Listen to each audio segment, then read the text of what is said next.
David Eggleston, head and heel. I'm a 5 in the U.S. World Series.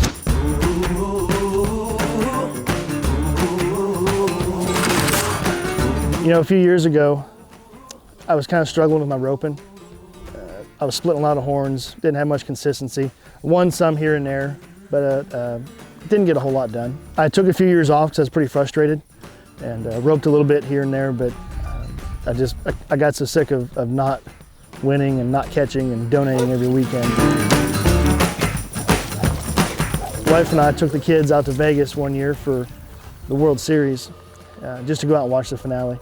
And on the way over there, I just kind of got that feeling like, you know, I want to start roping again and get kind of serious about it. And my wife just kind of obliged. She smiled and said, okay. I said, no, for real. I said, I really think I want to kind of, you know, start going down the road again. And I said, you know, I need something that's going to help us. So let's look at something that's going to help the girls. They were getting old enough to start roping. And I said, maybe a drag dummy of some sort. Okay, that's fine. So when we walked around Las Vegas, you know, I'm looking at all the different dummies, trying ones here and there. And I remember we were at the MGM and walked around the corner and we see this blue dummy with a pole sticking up out of its head, and I'd seen a picture of it, and I thought to myself, that's gotta be the dumbest thing ever. I said, man, what can that thing ever possibly do for anybody, right? So I walked up and a guy named Ty Miller handed me a rope. He said, here, give it a shot. Okay, that's fine. Jumped up there, first one, cracked it on there. Like, okay, this is dumb, I'm done. He said, no, keep going. I sat there for 45 minutes, over and over and over again. And I couldn't catch that thing to save my life. It was ridiculous. Oh, it was horrible. I was so frustrated again. I was right back to where I was. And finally, after he saw me struggle for a while, he said, hey, do you want a little help? I said, yeah, I could sure use it. And he came over, he said, all right, get your hand up and your tip down, get it opened up, get it past that right horn. He said, don't look at the pole. He said, just look at whatever your normal spot is. And sure enough, first swing, crack, it was fantastic. He kind of sold me right there, right? I'm like, well, I'm not really looking for a ground dummy. You know, I had my old one that I'd had for years.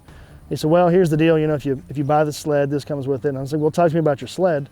He said, he showed me the same features. You know, it has the pole, showed me how the legs swing out, the hips swing out right there in the switch, and the way the skids were built, and it also had the shock absorption in it. So I said, well, yeah, maybe. Talked to him for a little while, and sure enough, that's fine, made sense. And that was the best investment I ever could have made. My consistency jumped up exponentially. I can't even tell you, just catching horns, you know, no more splitting, catching a lot more. I mean, way higher percentage catching, you know. And I try to tell guys all the time, you know, if you struggle at all with your roping, struggle at all with your head loops, this is the dummy for you. You know, if you're an 8 or a 9, I don't know if it's gonna help you improve, really.